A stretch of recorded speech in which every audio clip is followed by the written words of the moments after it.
what I want to do is just basically start defining his hair.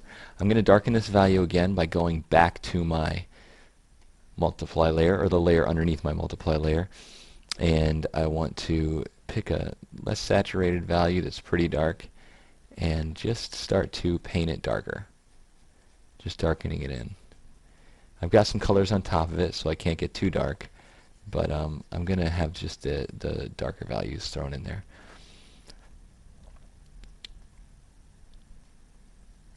The importance of establishing the dark values is so that I can start to finish things at the same level. There was a time when I would do my paintings and I would just kind of do a drawing on a white piece of paper or a canvas and then just start painting it all in one session. And that was fairly counterproductive because then I have edges of dark and light color coming up against darker light board, and I might have a middle value of gray that I think looks really dark. But when I finished the whole painting, I realized that gray isn't that dark. It was just dark relative to the white of the paper. And that's not always the best way to handle it. So I'm going to work on the darks now in the hair, in the neck, in all the other areas that I've sort of let go up until this point. I'll be pretty loose with it just to get it blocked in. And then from there I'll be able to go in and finish up the details.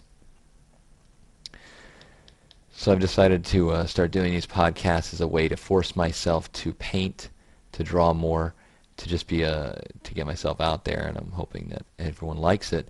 If you have any questions or anything you want to see, you can feel free to email me. I'd love to hear what your thoughts are, what your critiques are, reviews on what I'm doing. Maybe give me some feedback or make a suggestion for a future one. Maybe I'll do a caricature or a drawing of something that you'd like to see. I definitely love drawing animals. I might tackle that pretty soon. That'll get me really excited. I think it's because I had dogs growing up. It's something I've always loved, is dogs. I like cats now, but I am allergic to so many cats. It's frustrating. I have a couple cats that I build an immunity to. My friend Bo has a big fat orange cat, and I definitely have built an immunity up to him. So it doesn't bother me so much. But my friend Brian's cat, man, he lives right down the block, and I can't hang out with him as much as I'd like to because his cat makes me itch and sneeze so much. So it's nothing personal. I love Brian and Doreen. They're great, but that cat Lindy, God love her, makes me go crazy. Now this is a bad habit you're noticing that I have. I start going back into areas that I said I'm not going to be working on. So I'm going to head back to the hair over here. Just going to block it in. I'm going to zoom out and paint a little more rough. There we go. Just get the general shape and tone and everything. Now there's some cool colors in there, so I can feel pretty okay with blocking in some less brown and maybe some more blues into his hair. Basically because of the light that's around him, whether it's reflected or whether it's from the sky. It's a few different varied colors. So if you're watching this and you feel like drawing, but you're like, yeah, I don't draw, you should go ahead and do it.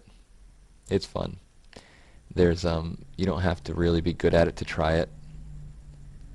You know, if you've never done digital painting, just download a sample version of like Paint Shop Pro or Photoshop, and you can do this. You don't need a complex program. I'm going to avoid the hairs on his forehead because that's something I might add at the end if I want to, but for now it's just not important to the painting. But yeah, you can consider things hobbies. I get asked that all the time when I was doing caricature in a theme park.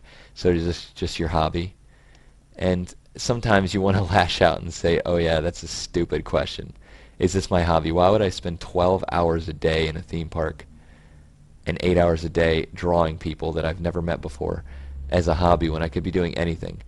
And then I realized, like, yeah, I'd probably do it if I weren't getting paid. So it's not that stupid a question. Plus, I realized what they mean to be asking is, like, is this a real job? Is this really what you do for a living? Because they can't believe it because it seems so fun and amazing. They don't know anyone that does anything like this. So after a while I realized it was just a flattering question, but I used to have a lot of hobbies. I used to go golfing. I used to play baseball and football when I was in high school. And I still go golfing every now and then, but I don't get as much time to as I like. Uh, I used to play guitar like crazy. I started that in college, and that's something that I really wanted to get good at. I even considered doing it as a career. But some hobbies have their place. Like maybe you want to be a professional artist, maybe you don't. That's okay. I really wanted to have a rock band. I really wanted to be a professional musician, and I got to the point where I had a band in college, my first year of college or so. I started out with a band, and some of my friends from high school were there. We got pretty good. We even played a couple shows in Cleveland where I had college, and we opened for a big band in Europe, and not in Europe, but they were from Europe, and we were in Cleveland. We had a great time, and I actually got pretty good at guitar. And then I started realizing over time, the more I got involved in art, the more I worked at this, the more guitar became therapy for me. It became something that I do in my spare time and for fun. I'd still like to pursue it professionally, but I find that this is a better profession for me, and that the guitar is a better hobby. That's something that you'll find the more you do it. So I always recommend, well, I don't get a chance to recommend it much, but I do recommend taking on everything as though you're going to do it to the hilt. Just do it 100% for a career. I think everyone should approach everything that way. If you're going to do something, do it right. Do it as good as you can. Try it out. Don't be afraid. Just do it. And you'll eventually find out whether or not it's for you. Sometimes it won't be for you. Sometimes it will be for you. But you won't know unless you try it. So you might as well just go straight in. My friend Dion and my brother Adam are both very similar in that they get caught up in one thing that they're doing, and they'll try that new thing as best they can. They'll buy the most professional poker chips, and they'll build a card table, and they'll join a league. They'll go online and play just because poker is their new thing, and that's great. They take it all the way until they realize whether or not it's for them, and it's a great way of trying it. Now you don't have to pour all your money into every hobby, but it's something you can take pride in knowing that you gave it a shot. And I feel like I gave guitar a shot. I gave being a musician a shot, and I didn't fail at it. I just found that that's something that I like to have, to step away from my artwork and take 5 minutes, play guitar, play a song I wrote, or a song that I like, from a CD that I have. And then from there, it's just, okay, 10 minutes, 15 minutes are up. Now I'm kind of refreshed. I can go back to my illustration, and it's a stress reliever. So maybe you want to take up drawing and digitally painting, and you want it to be a stress reliever. Maybe you want it to be a career. Just try it. Either way, you got to try it.